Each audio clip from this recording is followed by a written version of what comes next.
이게 이제 마지막 핵심이야. 어떻게 한답니까? 원칙은 200제곱미터를 초과하는 건축물의 신축, 증축 행위가 부과 대상입니다. 얼마? 200제곱미터를 초과하는 건축물의 신축, 증축 행위. 즉 여기다가 건물을 짓는데 여기다 건물 짓는 거야. 어떤 건물 짓는다? 보통은 연면적이 되는데 200제곱미터를 초과한다고. 그럼 200제곱미터까지는 부가잖아. 연면적 200제곱미터까지는 부가잖아. 200제곱미터를 초과해서 되는 면적들 그것만 제곱미터당 얼마라고 계산해서 그렇게 부과시킵니다. 그래서 여기다가 400제곱미터짜리 연면적 건물 짓는다 쳐봐. 그럼 400제곱미터 짓면 보통은 1제곱미터당 얼마 이렇게 부과하거든요. 디바이서 설치 비용은 제곱미터당 얼마라고 한다? 제곱미터당 예를 들면 100만원 하고 계산해보죠. 그럼 제곱미터당 100만원인데 여기다가 짓는 사람이 얼마 짓는다? 연면적 400제곱미터짜리 건축을 짓는다면 이 400제곱미터는 그 중에 얼마나 빼고 200제곱미터는 기초문제라고 그래.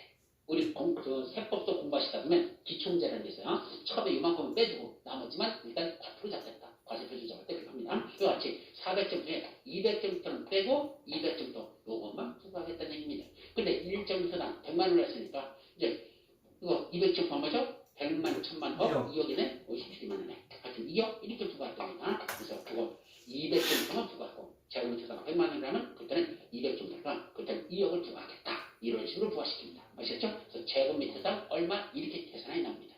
그래서 원칙은 원래 그 건축물 짓는 것 중에 200제곱미터를 초과하는 건축물에 신축행위하고 증축행위만 부과시킵니다. 개축, 재축, 이전 이런 것들은 부과시키잖아.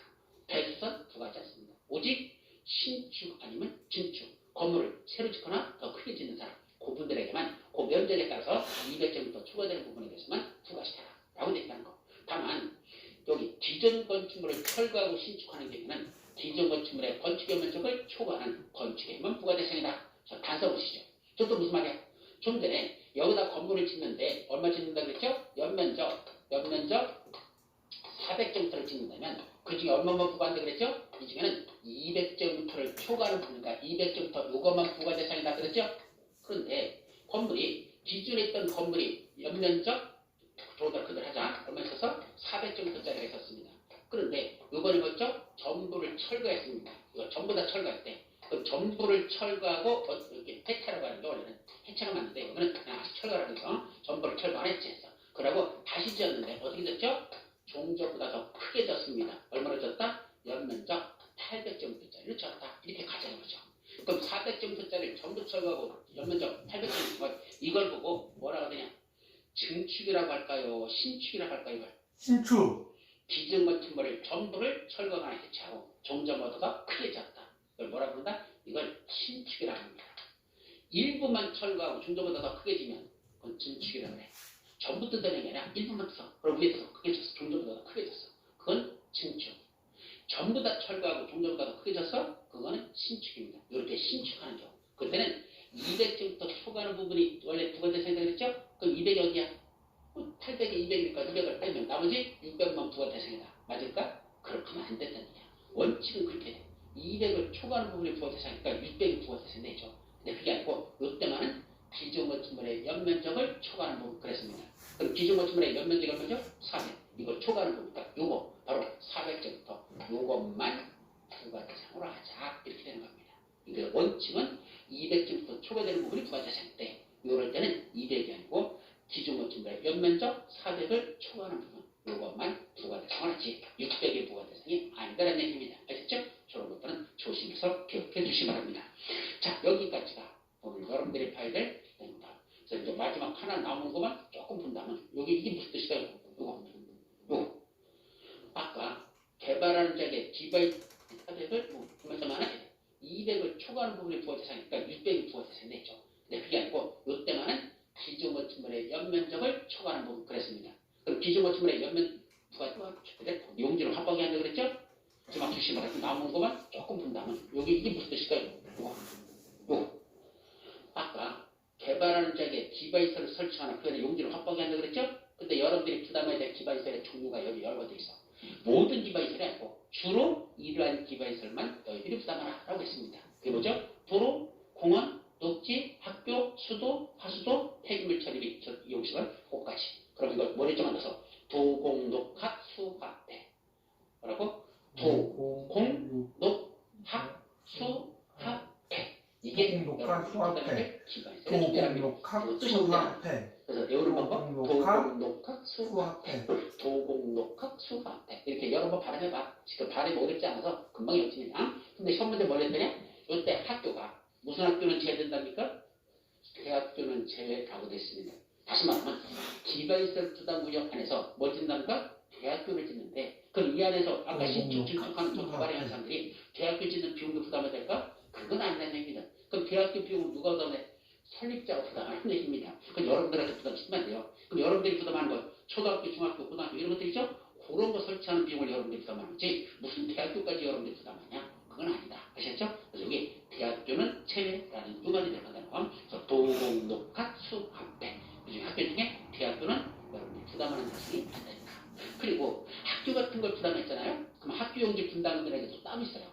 그 법이 따로 있어. 그 학교용지 분담하면서 이미 부담한 게 있었어. 그러면 여기서는 학교용지 부담하는 건 그건 공퇴해 줍니다. 그럼 빼고 나머지만 부담시킨다. 이런 식으로 돼 있어. 따라서 이중 부과는 안 시켜. 다른 법에서 이미 부과시킨 게 있으면 그건 빼고 아직 나머지만 여기 있는 거 부과되도록 이런 식으로 돼 있다. 하여튼 이런 걸 뭐라 부른다? 기반시설 부담구역이란다. 도공록화 수합회. 여기까지만 기억해 두면 충분합니다.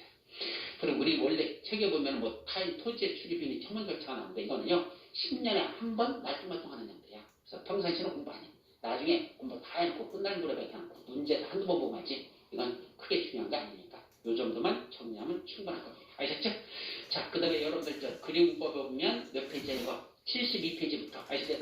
아직 나머지만 여기 있는 거 부과되도록 법에 보면 몇 페이지에 이거 72페이지부터 70부터 그동안 공부했던 거에 대한 그 다시 핵심 정리가 쫙 해서 몇 장이 쫙 나와 있어요. 사실 이것이 진짜 본고에서 핵심은 이거를 해야 되는 거예요.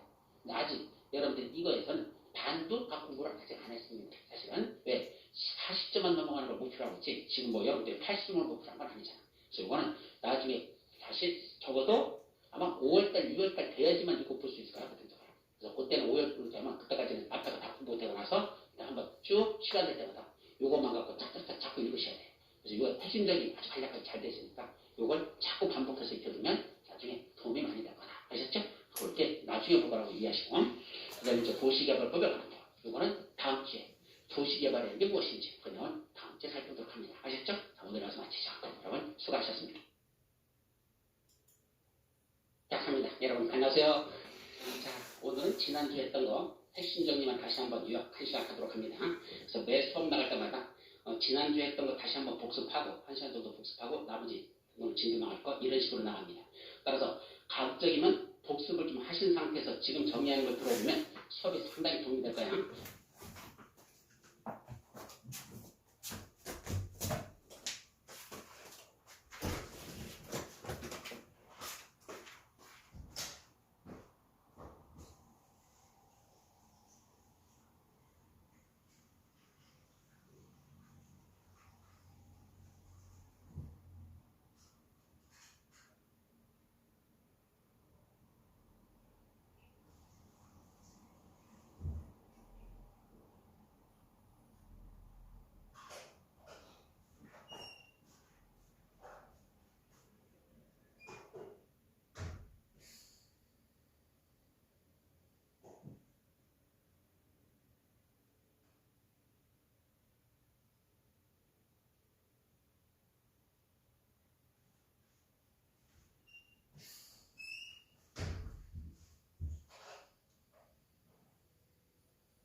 화이팅!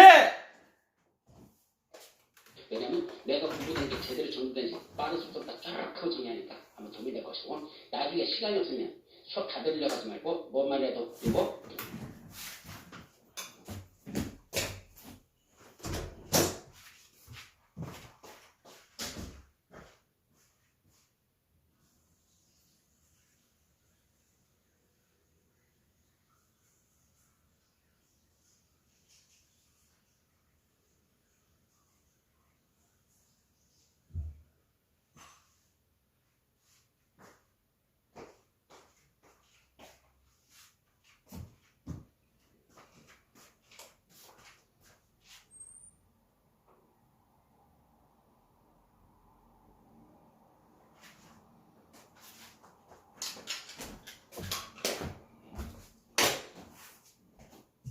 복습하는 거, 그거 혼자 딱 정리하는 거, 요것만 해도 여러분들이 좀 수업을 반복적으로 들으세요. 요것만 반복적으로 해도 좋은 거다. 이걸 말씀드리죠. 자, 지난주에 보고 있던 게 뭘 봤었죠? 도시군 관리계획으로 수립한 내용들을 보고 있었죠. 복습하는 거, 그거 한 시간 딱 정리하는 거, 요것만 해도 여러분들이 좀 수업을 착 정리해요. 따라서 가급적이면 복습을 좀 하신 상태에서 지금 정리하는 걸 들어보면 수업이 상당히 도움이 될 거야. 왜냐면 내가 공부된 게 제대로 정리된지 빠른 속도로 딱 쫙 정리하니까 아마 도움이 될 것이고 나중에 시간이 없으면 수업 다 들으려고 하지 말고 뭐만 해도 요거 복습하는 거 요거 한 시간 딱 정리하는 거 요거만 해도 여러분들이 좀 내용들을 보고 있었죠. 뭐뭐 있었죠? 5가지. 용기도 정지, 용도지역, 용도지구, 용도구역을 어디다 지정하거나 변경하는 것. 두 번째, 기반시설을 설치하거나 정비하거나 개량하는 것. 세 번째, 도시개발사거나 정비사업하는 거. 하고 싶으면 마지막 지구단위 계획, 구역이라는 걸 지정 변경하거나 지구단위 수립하는 것. 다 무슨 계획을 수립해서 할 것? 도시군 관리계획을 수립해서 해야 한다. 그 중에 지난주는 뭘 봤었죠? 마지막 거. 뭐 하는 거? 지구단위 계획 구역이라는 걸 어디다가 지정하거나 그 안에서 지구단위 계획을 수립하자라고 했었죠. 지구단위 계획 구역, 지구단위 계획 수립하는 거 다 뭐로 수립한다? 도시군 관리계획 수립해서 구역을 지정하나 계획을 수립할 것. 그러면 이 지구단위 계획이라는 게 무엇일까? 먼저 무슨 개념? 이 지구단위 된 개념적인은 하시고 넘어가라 그랬어요. 그래서 지구단위 계획이라 어디서 수립한다고 그랬죠? 도시군 계획 수립 대상 지역의 어디에서 일부에 대해 도시군 계획 수립 대상 지역의 어디에 대해서 일부에 대해서만 수립한다 그랬었습니다. 자, 먼저 여기 도시군 계획이라는 개념이 나오는데 도시군 계획이 뭐였었죠? 도시군 계획을 이해하려면 먼저 두 가지를 정해야 돼. 계획을 나누는데 방역 도시 계획과 무슨 계획이 있었다? 도시군 계획이라는 게 있더라. 일단 일정이에요. 그래서 방역 도시 계획과 도시군 계획 이렇게 둘로 나눠지고 다시 밑에 있는 도시군 계획 이게 뭐로 나눠진다? 도시군 기본 계획과 무슨 계획? 도시군 관리 계획 이렇게 두 가지로 구분됩니다. 자, 여기서 방역도시계획과 도시군 계획의 가장 큰 차이점은 뭘까? 방역도시계획은 반드시 몇 개 이상의 관역에 걸쳐서 수립한다? 2개. 둘 이상의 관역에 걸쳐서 관역에서 수립하고 반면에 도시군 계획은 어디서 수립하죠? 자기 관역에서 수립하는 걸 원칙으로 합니다. 근데 자기 관역에서 수립하는 도시군 계획은 다시 몇 가지? 두 가지. 도시군 기본계획과 도시군 관리계획으로 분되죠. 이때 도시군 기본계획은 자기 관할구역, 장차 이런 식으로 발전시켰으면 좋겠다는 희망사항만 기록한 것. 무슨 게? 도시군 기본계획. 그 희망사항을 구체적으로 실천하게 된 게 무슨 게? 관리계획. 관리계획. 이렇게 둘로 나눈다고 했었죠. 따라서 도시군계 수립대상 지역이란 어디를 말한다? 바로 요 도시군계 수립대상 지역을 말하고 원칙적으로 어디를 말한다고 했죠? 원칙적으로 자기 관할구역을 말합니다. 그래서 관할구역. 그래서 자기 관할구역이라는 도시군계 수립 대상 지역의 어디에서만 일부에서만 즉 자기 관할구역 전부에다가 지구단위 수립될 수는 없습니다. 자기 관할구역 전체 지역에서만 일부. 다시 말하면 우리 성남시 전체다가 지구단위 수립할 수 없다는 얘기죠. 성남시 어디 한교지구 또는 의대지구 이런 특정 지역에서만 지구단위를 수립할 수 있다라는 뜻이고 이때 지구단위를 왜 수립하죠? 목적이죠. 토지용을 합리화하고 그 기능을 증진시키며 미관을 개선하고 양안이익을 확보하며 그 지역을 체계적 계획적으로 관리하고 수립하는 이런 목적을 위해서 수립하는데 좋은 말들은 외울 필요 없다 그랬죠? 좋은 말은 그러려니 넘어가서 마지막 무슨 계획을 말한다? 여러분 도시군 관리계획을 말한다 그랬었어요. 따라서 무슨 계획도 지구단위 계획도 무슨 계획 중이다? 도시군 관리의 일종이다. 맨 마지막에 이렇게 돼 있죠. 따라서 지구단위 계란 개념정이 도시군 계획 수립 대상적 자기 관할구역의 일부에 돼요. 토지용을 함유하고 그 기능을 진지시키며 미관을 개선하고 양원 환경을 확보하며 그 지역을 체계적 계획적으로 관리하여 수립하는 무슨 게 도시군 관리를 말한다. 자, 여기까지가 먼저 개념 정리가 되겠습니다. 자, 두 번째. 그럼 지구단위 계획을 수립하려면 먼저 뭘 지정한다? 지구단위 계획 구역을 지정해놓고 그 안에서 지구단위 계획을 수립하자. 이렇게 둘로 나눠집니다. 지구단위 계획 구역 지정, 지구단위 계획 수립 이렇게 둘로 나눠져요. 그럼 지구단위 계획 구역을 지정하자 그랬더니 임의적 지정 대상 지역. 이때 임의적 지정 대상 지역이라는 무슨 뜻이죠? 지정 대상 지역, 다음 같은 지역은 지구단위로 지정할 수 있다. 이게 임의적 지정 대상 지역이죠. 지정할 수 있다. 예, 이런 지역은 지정해냈다고 안 돼도 된다. 그러나 지정할 수는 있다. 그런 게 임의적 지정 대상 지역. 크게 두 가지만 일단 정리하라고 그랬죠. 첫 번째는 어디다가 지정할 수 있다 그랬죠? 머리자만 따서 몇 글자? 7개. 용, 도, 정, 택, 배, 산, 관. 이런 지역에 전부 또는 그런 지역의 일부를 뭐라 지구단위 계획 구역으로 지정할 수 있다. CAN 이렇게 쓰죠. 용도, 정, 택, 배, 산, 관 이런 지역 전부 또는 일부를 지구단위 계획으로 정할 수 있다. 이때 용은 용도, 지구, 도시개발구역, 정비구역, 택지개발지구, 대지성 사업지구, 산업단지 및 준산업단지, 관광단지와 관광특구. 자, 작년에 관광단지가 첫 문제 나섰습니다. 관광단지의 일부를 지구단위로 정할 수 있다. 예, 맞는 문제입니다. 자, 이렇게 일부 군데는 지구단위로 정할 수 있다. 하나만 더 한다면 여기다 추가적으로 뭐죠? 개발제한구역, 도시제한공원구역, 시가와주정구역, 공원에서 뭐들 있죠? 해제되는 지역들이 있습니다. 이런 데도 지구단위역으로 지정할 수 있습니다. 어디서 해제된답니까?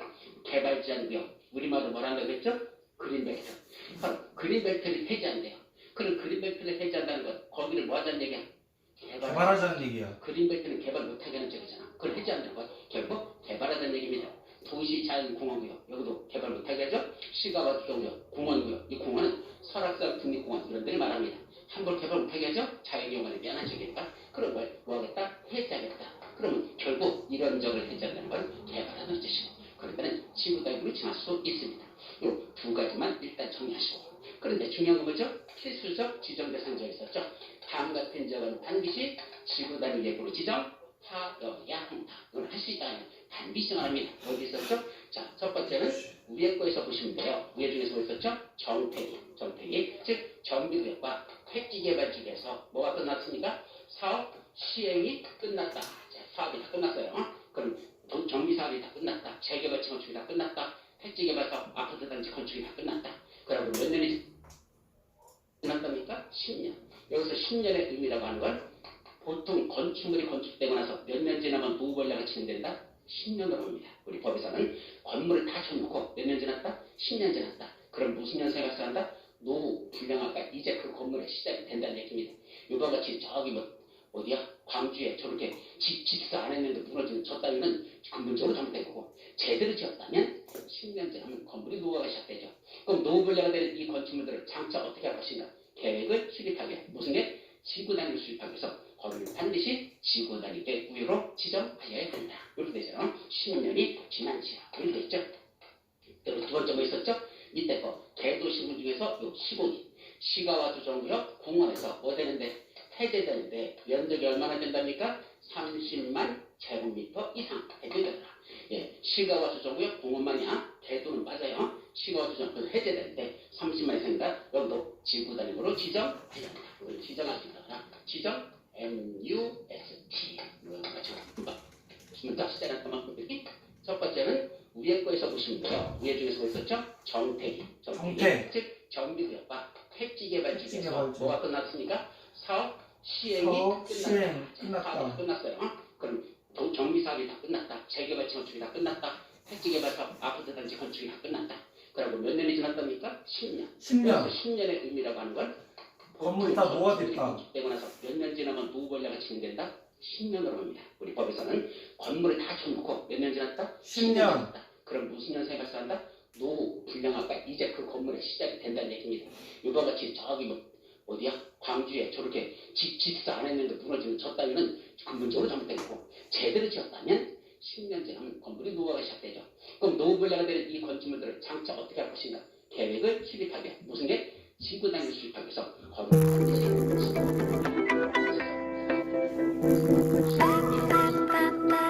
되고 있었죠? 이때 거 대도시구 중에서 요 시가와 조정구역 공원에서 뭐 되는데 해제되는데 면적이 얼마나 된답니까? 30만 제곱미터 이상 해제된다. 예, 시가와 조정구역 공원만이야. 대도는 맞아요. 시가와 조정구역 해제되는데 30만 이상이다. 여기도 지구 단위로 지정해야 한다. 이거는 지정할 수 있다.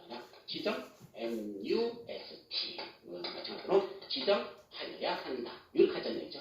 자, 그럼 여기서 해제되는 면적의 30만 정도 이상이면 지구 단위로 지정해야 되죠. 그럼 반대로 30만 정도 미만이면 어떻게 되죠? 시공에서 해제되는데 30만 미만이야. 어떻게 되죠? 지구 단위로 지정 해제되면 지구 단위로 지정할 수 있다는 거야. 그래서 위에 있는 부구하고 밑에 있는 부구하고 비교하면 시가와 조정구역 공원에서 해제되는 적은 지구 단위로 지정할 수 있다. 이렇게 됐죠? 근데 특히 그 중에 면적이 얼마나 된다면 30만 정도 이상 된다면 그때는 지정할 수 있다 아니라 지구 단위로 지정해야 한다. 그렇게 만든 의미입니다. 그래서 원래 해제되는 지역은 지정할 수 있다고 그랬는데 그 중에 30만 정도 이상 된다. 해제할 수 있다. 하는 것들은 지정할 수 있다. 아니라 지정하여야 한다. 이렇게 시작한다는 거예요. 자, 여기까지가 지구 단위 계획 지정에서는 가장 핵심적인点이라 그랬었죠. 자, 이제 그래서 무슨 계획을 수립하자? 지구 단위 수립하자 그랬습니다. 이때 지구 단위에서 핵심인 건 개념적이 말고 두 번째 뭐가 나오죠? 지구 단위 계획에 반드시 포함된 필수적 포함되어 있어서 필수적으로 뭐 된다? 포함시켜야 될 내용이 있었다 그랬어요. 포함되는 몇 가지가 있었습니까? 두 가지는 꼭 기억하라. 맞지. 두 가지. 이건 일단 개념적으로 읽어보고 이걸 읽어보자. 그럼 반드시 포함되는 게 뭐뭐 있었죠? 첫째, 기반시설의 배치와 규모. 자, 개발하는 계획에는 개발되는 계획에는 반드시 들어가는 거다. 기반시설에 가는 게 들어간다. 기반시설의 배치와 규모라는 게 어디 들어간다? 예, 지구 단위에 반드시 포함되어야 됩니다. 자, 두 번째로서 뭐도 반드시 포함시키라고 그랬죠? 건축물의 용도 제한, 건폐율, 용적률, 건축물 높이의 최고한도 또는 최저한도에 관한 사항. 참 머리 아파 그죠? 그래서 제가 그걸 그냥 건축물의 액선품 건축물의 용 높이 이렇게 해오셔야 돼요. 이렇게 뭐예요? 용건 용높이. 그래서 여기 뭐죠? 용도 제한, 건폐율, 용적률, 건축물 높이. 최고한도 또는 최저한도에 관한 사항. 이런 것들이 어디에 포함된다? 지구 단위 계획 포함시켜야 한다. 반드시 들어가는 것들 두 가지는 기억하라 그랬죠. 자, 세 번째, 이 지구 단위로 수립하면 뭘 해준다 그랬죠? 일부 해유 제한들을 뭐 시켜주죠? 완화시켜주는 게 있어요.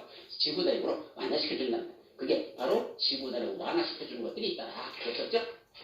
이때 완화시켜주는 것들 어디에서? 도시 지역에서 완화하는 게 있고 도시 지역 외곽 지역에서 완화하는 크게 보면 두 가지로 나눠지거든요. 예를 들면 도시 지역에서는 뭐도 완화시켜준다 했죠? 첫째, 건축 제한도 완화하는 게 있습니다. 여기는 용도 지역상 이러이러한 건축으로 건축할 수 없는 지역이야. 근데 뭘 지정해놓고?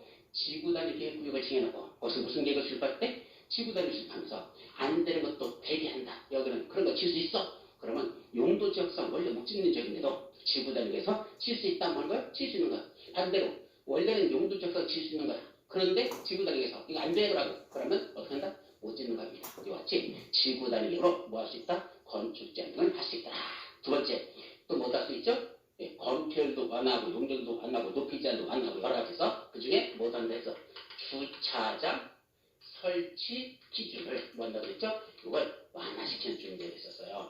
예를 들면 한옥마을을 보존하는 지역들, 좀 자동차 출입이 금지되는 이런 지역은 굳이 건축물마다 주차장을 확보한다? 안 해줘야 된다? 안 해야 된다. 그때 몇 %까지 완화한다 그랬죠? 100%. 아예 확보할 필요가 없으면 몇 %죠? 100% 주차장 설치 기준을 완화할 수 있다. 그래서 100% 완화한다는 건 아예 차량 한 대 세울 공간도 필요 없다. 주차장 설치 기준 완화했었죠.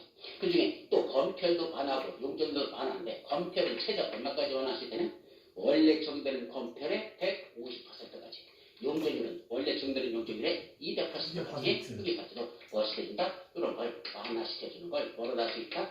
지구 단위로 할 수 있다. 그랬죠. 자, 마지막으로 하나 더. 지구 단위 계획 구역 지정해놓고 지구 단위 수립하는 거 너무 늦게 수립하지 말라 그랬죠? 언제까지 수립하래서 지구 단위 계획을 지정해놨으면 원칙적으로 그로부터 몇 년? 3년 내에 지구 단위 계획을 수립하여야 합니다. 안 하면 어떻게 될까? 3년이 되는 날에 다음날 지구단위계 구역 지정이고 이거 효력을 잃는다. 더 이상 거기는 지구단위 구역이 아닙니다. 자, 두 번째, 지구단위계를 수립을 했어. 근데 지구단위를 수립하는데 주민들이 뭐 하는 게 있었죠? 입안을 제한해서 어떻게 됐다? 말라고 그랬죠? 언제까지 수립하래? 이게 구역 지정해놓고 지구단위를 수립하는 거 너무 늦게 수립하지. 수립을 했어. 근데 지구단위를 수립하는데 주민들이 뭐 하는 게 있었죠? 입안을 제한해서. 여기 주민들이 입안을 제한한다. 이게 무슨 말이죠? 우리 입안 제한하는 거 어디서 나왔었죠? 도시군 관리계획을 수립할 때 주민이나 이해가 되잖아요. 여기다 일요일에는 도시군 관리 좀 수립해주세요 라고 입안을 제한할 수 있었죠? 네. 그때 입안의 제한 사유 몇 가지? 5가지. 기지산태입. 그 중에 지구단위 계획 구역 좀 지정해주세요. 이 안에다 지구단위 수립할 때 이러이러한 내용 좀 포함시켜서 수립해주세요 라고 주민들이 뭐 할 수 있다? 지구단위 수립을 입안을 제한할 수 있습니다. 근데 대부분이 주민들이 입안을 제한하는 건 무슨 내용이 들어있을까요? 그 중에 대부분이 여기다 도를 좀 만들어주세요. 지구단위 수립하실 거 아닙니까? 그 지구단위에 반드시 들어가는 게 뭐 들어가죠?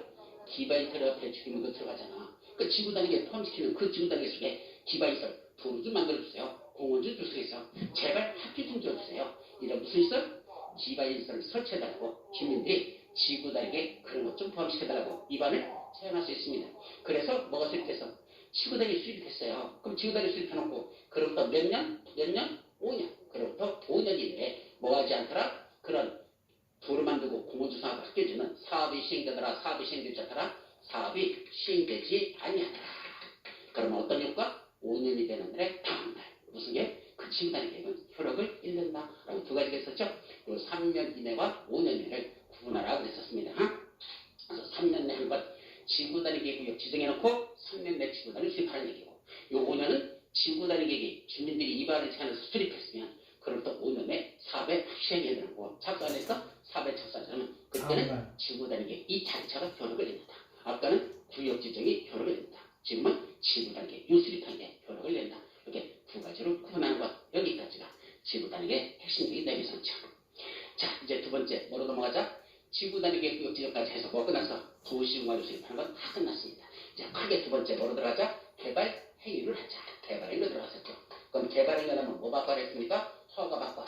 이제 두 번째가 크게 개발 행위 허가로 들어간 겁니다. 자, 그 중에 첫 번째 허가 받아라 그랬을까? 누가 나와야 돼? 허가권자가 있어야 되겠죠? 허가권자. 누가 허가 받아랍니까? 한마디로 말하면 관할국의 장관한테 받습니다. 관할국의 장관이죠? 특광, 특시, 특도, 시장, 군수 그 6이 각각의 관할국의 장관한테 가서 허가 받아랍니다. 여기는 성남시장, 서울은 서울특별시장. 이분들에게 여수는 여수시장. 두 번째, 허가대상 개발행. 어떤 게 허가대상이냐? 개발행이라는 쪽에서 어떤 게 허가대상이 개발행이냐라는 게 있어야 되죠? 몇 가지가 있다 그랬습니까? 6가지가 있다 그랬었습니다. 뭐뭐 있었죠? 첫째, 건축물을 건축할 때, 공작물을 설치할 때, 세 번째, 토지 형질 변경을 할 때, 네 번째, 토석을 채취할 때, 토지를 분할할 때, 물건을 일정한 장수가 쌓아놓고자 할 때, 이렇게 몇 가지? 6가지 하면 허가받아라 그랬습니다.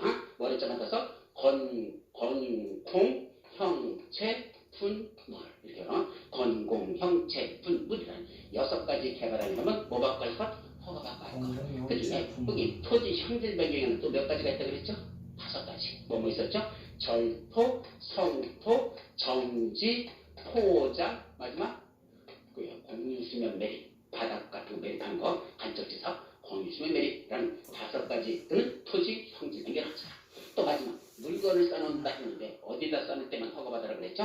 어디? 녹관 자지역. 녹관 농자 아니라 농림자가 들어간 데서 녹관자 쪽에서 적법한 울타리가 그 밖에다 몇 개에서 쌓을 때만 1개월 이상 쌓을 때만 요 때만 허가를 받아라 라는 요거까지가 허가 대상 개발의 핵심이다. 자, 세 번째, 그럼 여러분들이 허가받으러 가려면 뭐부터 뭐라 그랬죠? 허가 기준. 내가 바꾼다는 이 개발행위가 허가 기준에 맞으면 허가처분 떨어질 것이고 허가 기준에 안 맞으면 불허처분 떨어진다 그랬죠? 네. 그러니까 가져가기 전에 뭐부터 보라? 허가 기준이 무엇이더냐라는 걸 먼저 보라 그랬습니다. 이때 허가 기준은 몇 가지가 있다? 또 5가지가 있어요. 이 5가지 기준에 맞아야 허가를 내주겠다 이런 뜻입니다.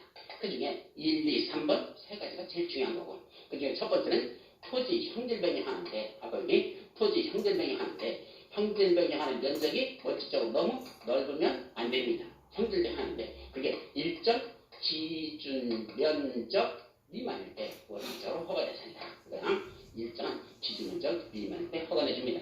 그때 형질병이 하는 게 기준면적 미만이라는 게 원칙적으로는 얼마 있었죠? 용도지역별로 원칙은 1만 제곱미터 미만일 때 허가 내주는 게 원칙입니다. 너무 넓게 까먹지 말자는 얘기야. 상을 까먹을 때 형질병이 할 때 원칙 1만 제곱미터 미만. 근데 예외적으로 어떤 경우도 있었죠? 무슨 적 있었어?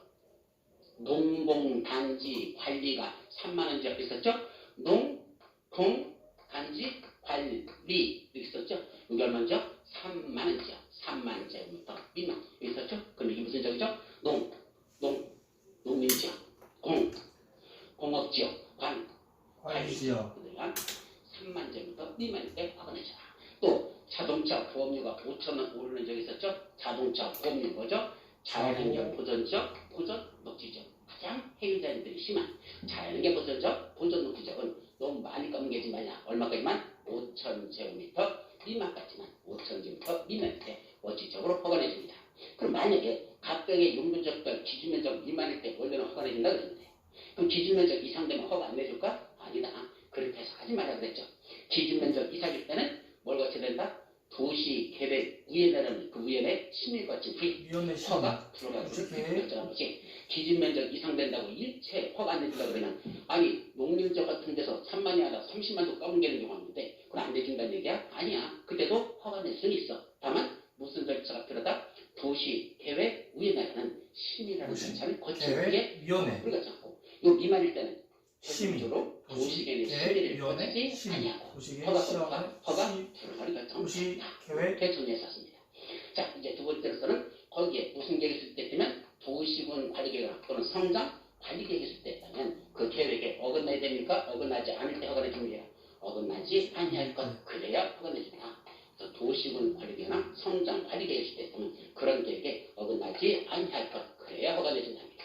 자 세 번째 곧 유형병원을 짓겠다고 하는데 그 옆에서 무슨 사업이 시행되고 있었죠? 도시군 계획사업, 공원 도로 만들고 있었죠? 도시군 계획 사업이 시행되고 있는데 그 옆에서 개발을 하겠다고 허가신 적이 났습니다. 그때는 어떤 때 허가해준다? 도시군 계획 사업 시행에 원래 지장이 없을 것. 그래서 도시군 계획 사업 시행할 때 지장이 없을 때 그럴 때 그 개발이 허가를 해줘야지. 도시군 계획 사업이 우선이기 때문에 공적인 개발에 의해 어긋난다면 그 사업 시행에 지장이 있다면 그때는 허가해서는 아니 됩니다. 그래서 도시군 계획 사업 시행에 지장이 없을 것 그러면 개발에 허가를 내줘라. 그래서 세 번째까지만 일단 기억하라 그랬었죠. 자, 네 번째 이때 허가를 줄 때 무슨 허가가 있었죠? 조건부 허가라는 게 있었어요. 이때 조건부가 뭐죠? 뭘 조건으로 한다고 그랬습니까? 5가지. 첫째, 지방시설 설치할래? 여기다 공원 만들래? 유형병만 짓지 말고 옆에서 공원 만들래? 그럼 허가 내줄게. 지방시설을 설치할래? 그에 필요한 용지 확보할래? 그럼 허가 내줄게.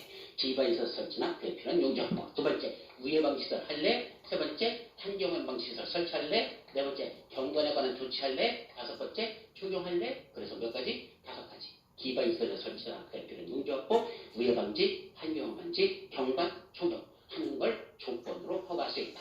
그럼 허가받고자 하는 개발행위 하고자 하는 자는 이런 거 이해한다고 대답한다, 못한다고 대답한다. 한다고 대답한다. 조건부 허가이기 때문에 이거 안 한다고 하면 허가 안 해주겠죠? 그래서 대답은 여시같이 잘한다 그랬습니다. 걱정하지 마십시오.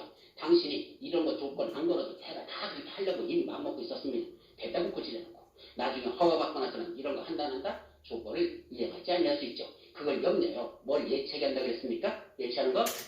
이행 보증금을 예체하게 한다 그랬었잖아. 최소한 용어 정도는 배우셔야 됩니다. 지금 이행보증금을 넣는다? 예체하게 할 수 있다. 예, 이런 거 혹시 이행하지 않을 걸요 이행보증금을 예체하게 할 수 있다. 그런데 이 중에 이행보증금을 예체하지 않아도 되는 자가 하나 있었죠. 누구 있었죠?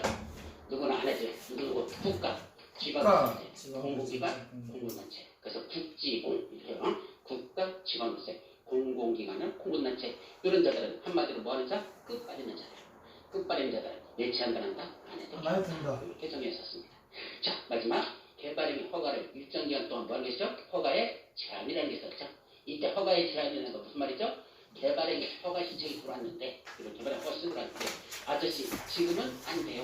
집에 가셨다가 나중에 다시 오세요. 그러면가 개발행위 허가를 제한할 수 있다. 허가 제한을 썼죠. 그럼 이렇게 제한하는 건 불허가 처분하고 다르다 그랬어요. 불허가 처분은 뭐죠? 허가 기준에 안 맞으니까 당신은 안 돼요. 불허가 처분. 근데 이건 그게 아니고 지금은 허가지 들어간 지 자체를 결정하지 않겠대. 이러이러한 5가지 사유가 있기 때문에 이 5가지 사유 중에 한 가지에 해당하기 때문에 당신은 지금 허가 질투를 결정할 수 없으니까 일단 돌아가셨다가 일정한 기간이 지나면 그때 다시 오세요.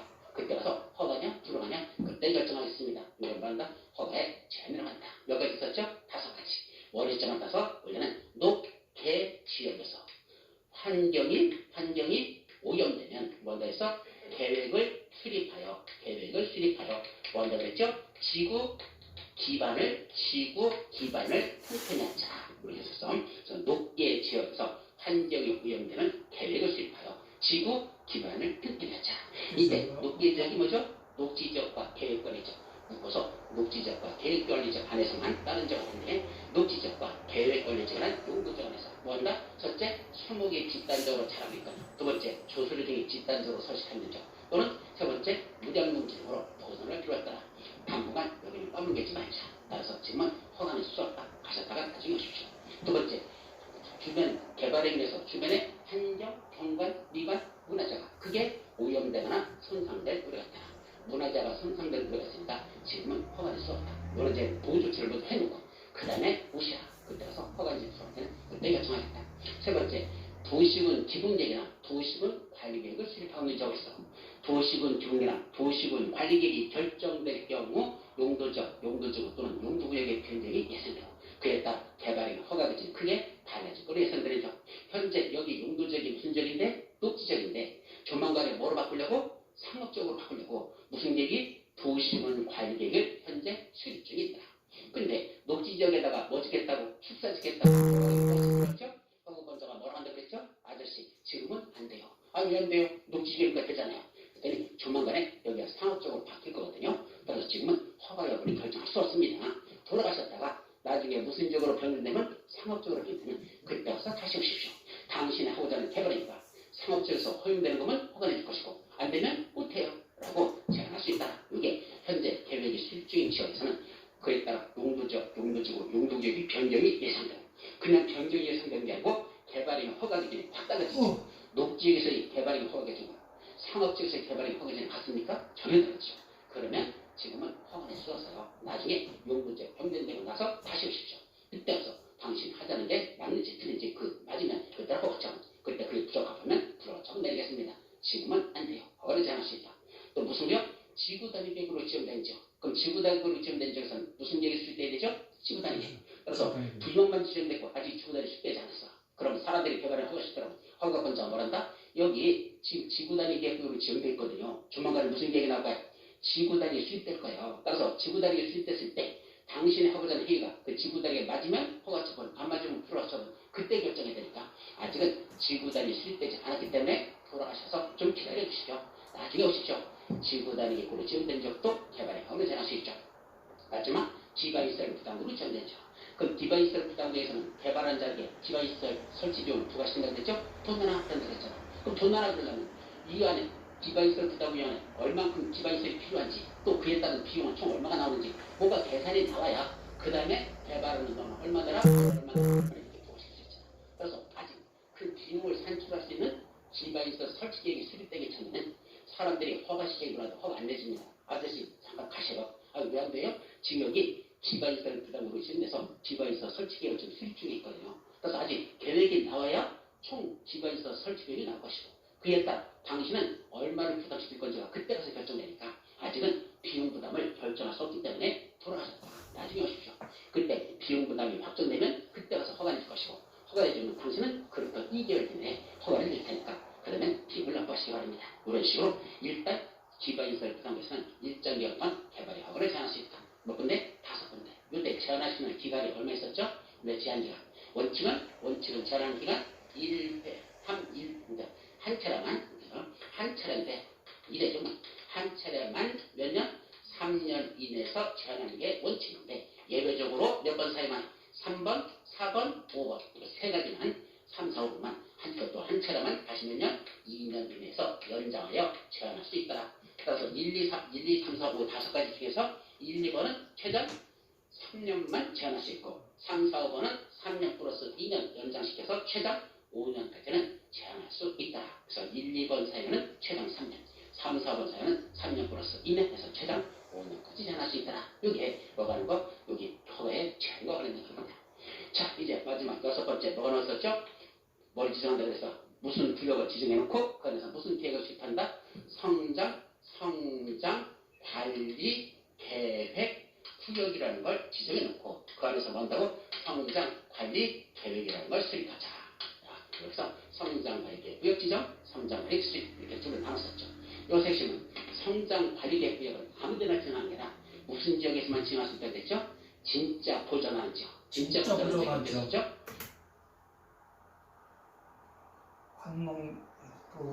관농장.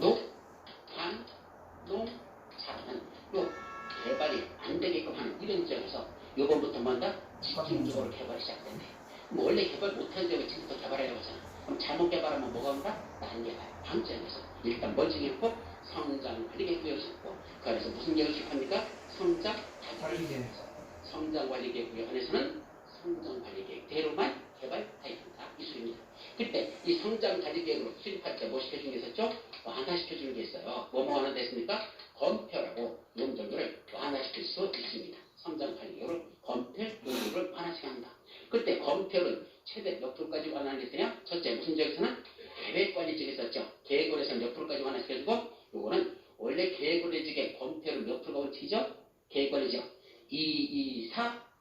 40%죠? 근데 40%가 아니라 무슨 계획으로? 성장관리계획으로 40%보다 10% 더 올려서 50%까지 조금 더 넓게 해줄게. 그래서 계획에서는 성장관리계획으로 40%나 50%까지도 이렇게 완화시켜주겠다. 또 있었죠. 무슨 지역들?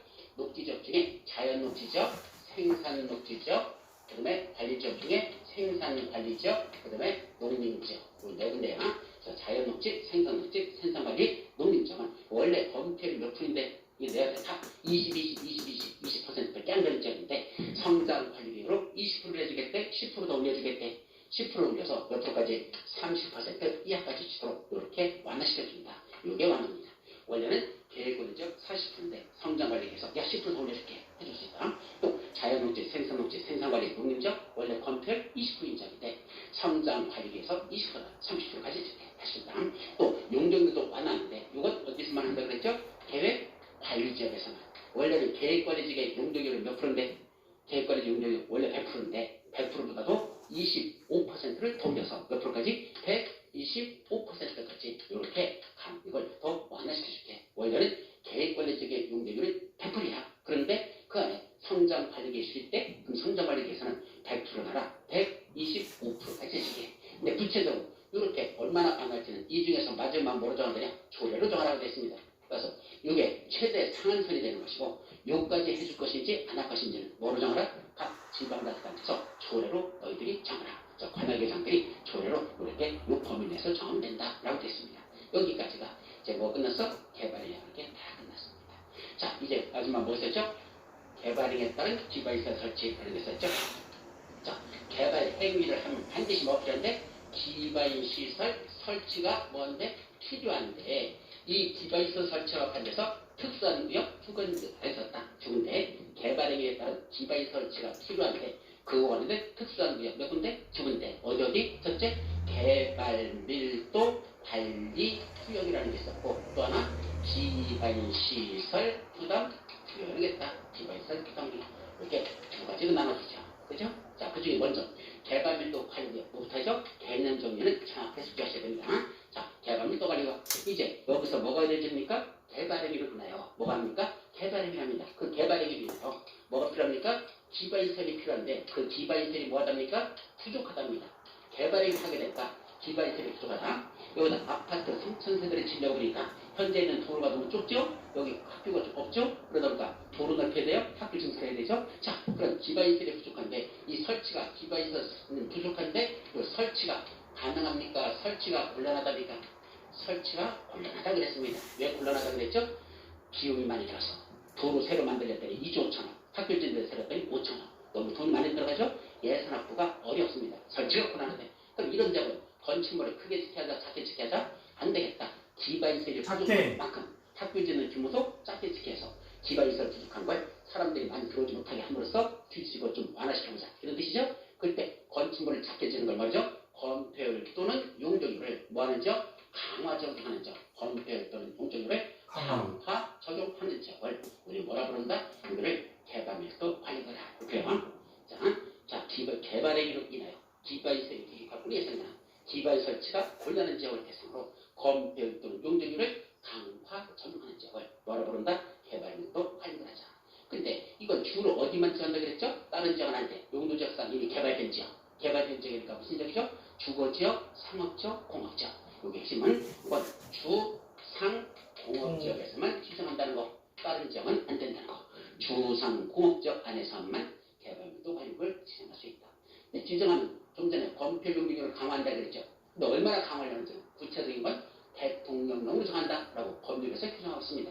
건폐율 또는 용적률을 강화 적용한다니까 얼마나 강화할까요? 그거는 대통령령으로 정한다라고 얘기합니다. 대통령령이 뭘 찾아보라? 시행령이니까 뭐만 강화한답니까? 해당 용도지역에 정되는 무슨 거? 용적률 최대한도의 이것만 몇 퍼센트? 50% 범위에서 강화한다. 이렇게 되어 있습니다. 따라서 구체적으로는 뭐만 강화한다? 용적률만. 그것도 정되는 용적률 최대한도의 50% 범위에서. 그래서 원래 이게 용적률이 500% 정되는 적이고 500%라는 게 아니라 50%라는 건 반으로 줄인다는 뜻이다 그랬죠? 그래서 용적률 500%가 아닌 250%만 채워라. 이렇게 반쪽으로 줄여버리는 반을 줄이는 이걸 용적률 최단도의 50%에서 강화중한다라고 그랬죠. 그래서 50%는 구체적인 수치가 나오면 건폐율은 들어가면 틀려요. 50%에서 강화하는 건 뭐만 강화한다? 용적률만 강화한다는 용적률만 강화한다. 라고 그랬었죠. 자, 이제 마지막 기반시설 부담으로 넘어갑니다. 먼저 기반시설 부담에서는 개념적인 것부터 간단히 정리하죠. 그 개념도 아주 중요하죠. 자, 공간이 조금 좁은데 자, 먼저 개념적인 어떻게 썼죠? 이것도 마찬가지로 개발행위 파괴되죠. 그죠? 그럼 기반시설 부담구역은 지금부터 뭐 한다? 개발하는데 어디다 한다니까? 개발밀도 관리구역 외지역에서 이거부터 정리해요. 어디라고? 기반시설 부담구역은 개발밀도 관리구역 무슨 지역? 외지역을 했습니다. 따라서 이 외지역이라는 건 결국 무슨 뜻이죠? 개발밀도 관리구역과 기반시설 부담구역 서로 중복 지정된다 안 된다? 안 된다. 개발밀도 관리구역과 기반시설은 중복될 수 없다. 이게 개발밀도 관리구역 외지역에서만 기반시설 부담구역을 정한다. 두 번째, 이 안에서 뭐가 이루어지죠?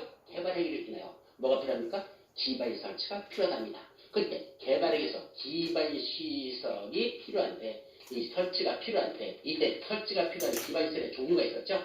이 기반시설의 종류들 몇 가지 있었죠? 7가지만 해보자. 뭐면서 도로, 공원, 녹지, 학교, 수도, 하수도, 폐기물처리설 7가지야. 이것도 배우셔야 됩니다. 보면 있다고 도로, 공원, 녹지, 학교, 수도, 폐기물, 도공녹학, 수학회 도공녹학, 수학회 도로, 공원, 녹지, 학교, 수도, 하수도, 폐기물처리설 이 중에 학교지에 무슨 학교는 빼고 대학교는 여러분들이 부담합니까? 안 해도 됩니까? 안 해도 됩니다. 설립하는 것까지 왜 여러분들이 비용을 부담합니까? 맞습니다. 여러분들은 그건 부담하지 않습니다. 뭐만 초등학교, 중학교, 고등학교 어떤 의무교육하는 이것만 부담하지 대학교 설립하는 건 설립자가 부담하지 왜 부담하지 않죠? 뭘 빠진다? 대학교는 빠진다. 대학교는 퇴학이라는 거 수학회 일단 기억하시고 이런 기반시설을 설치할 필요가 있는데 이걸 뭐한다? 여러분들께 그 기반시설을 부담하게 하기 위하여 지정 고시한 점 그걸 기반시설 부담구역이란다. 그래서 기반시설 부담구역이란 개발밀도 구역 외지역에서 개발하기 위하여 기반시설 설치가 필요한데 그걸 여러분들에게 부담하게 하기 위하여 지정 고시된 구역을 기반시설 부담구역이라 이렇게 되죠. 그런데 두 번째, 그 기반시설 부담구역으로 중요한 건 어디만 지정할 수 있느냐? 반드시 지정하여야 한다. 다음과 같은 점은 기반시설 부담구역 지정하여야 한다. 몇 가지 있었죠? 4가지. 이것도 기억합니다. 첫째는 새로 법령을 제정하거나 기존 법령을 개정함으로써 법령의 제정 또는 개정을 인하여 행위자니 완화되거나 해제되는 점. 두 번째, 용도지역 등의 변경이나 해제를 해서 역시 행위자니 완화되는 점. 또 전년도 개발행위 허가건수가 전전년도 개발행위 허가건수가도 20% 이상 증가했죠. 또 해당 지역의 인구 증가에 자기 그 해당 관할구역의 인구 증가보다도 얼마나 높다? 20% 이상 높은 지역. 근데 20%가 아니고 20% 포인트라고 했었죠. 그 이상 높은 지역은 기반시설 부담으로 지정하여야 한다. 그게 핵심입니다. 자, 이제 기반시설 부담구역이 지정됐으면 그 안에서 무슨 계획을 수립한다고 그랬죠? 그 다음에 기반시설 요거를 분간이 없다. 끄집어내자. 분간 쓰지 말고 요거다 쓸게요. 뭐라고? 기반시설 설치 계획을 수립하자. 그랬었죠.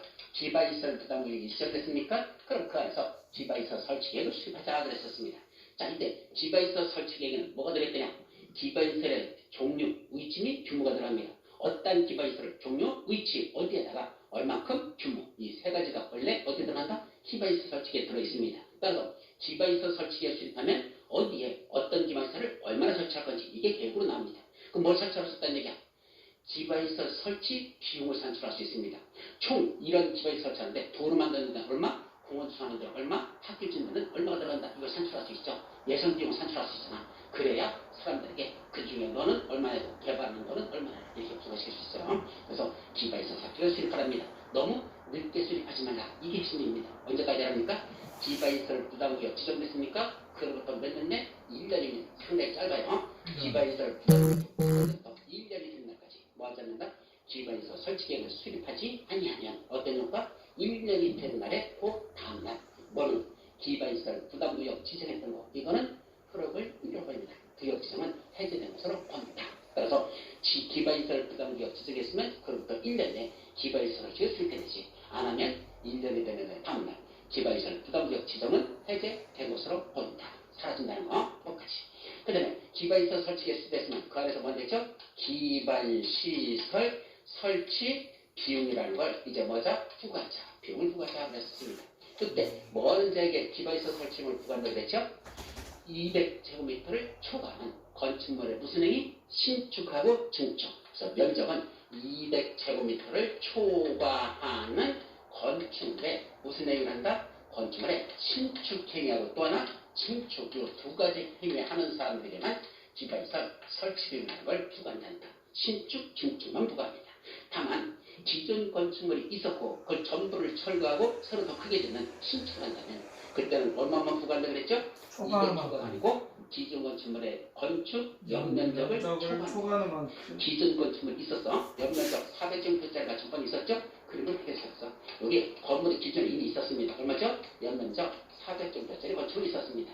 이번에는 딱 전부를 철거하고 새로 어떻게 졌습니까? 신축을 해서 더 크게 짓는 게 신축이라고 했죠. 그래서 이거보다 훨씬 더 크게 얼마나 졌어? 연면적 800 정도를 짓는. 그때 200을 초과하는 부분이 부과 대상이 아니고 얼마큼이 부과 대상이 되겠죠? 400 기존 건축물의 연면적 400제곱미터 그걸 초과하는 부분. 따라서 이게 800제곱미터를 줬으면 그 중에 초과되는 400제곱미터 요것만 부과 대상 면적을 안 된다.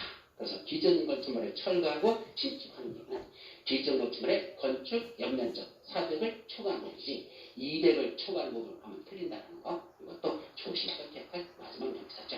여기까지가 지난주 여러분들이 봤던 핵심 장면 다 끝났습니다. 아셨죠? 자, 여기까지 하고요. 이제 다음 시간에 뭐로 한다? 도시계획을 보도록 합니다. 첫 번째 시작할 때 숨이 차가지고 되게 힘들었죠. 왜 그런지 아세요? 네, 여기를 한 10층을 갖다 걸어 올라왔더니 아직 숨이 들어오지도 않은 상태에서 강의를 하니까 숨이 상당히 차가지고 지금 헉헉거렸었는데 하여튼 목소리가 조금 힘들었던 건 양해 드리고 지금은 좀 풀렸어요. 괜찮아. 정상 들어왔습니다. 근데 처음 시작할 때는 목소리가 힘이 들어가지고 네, 10층 올라왔더니 별것도 아닌 게 이제 걸어오는 걸 안 되겠다. 엘리베이터 타게 된다. 자, 여기서 참.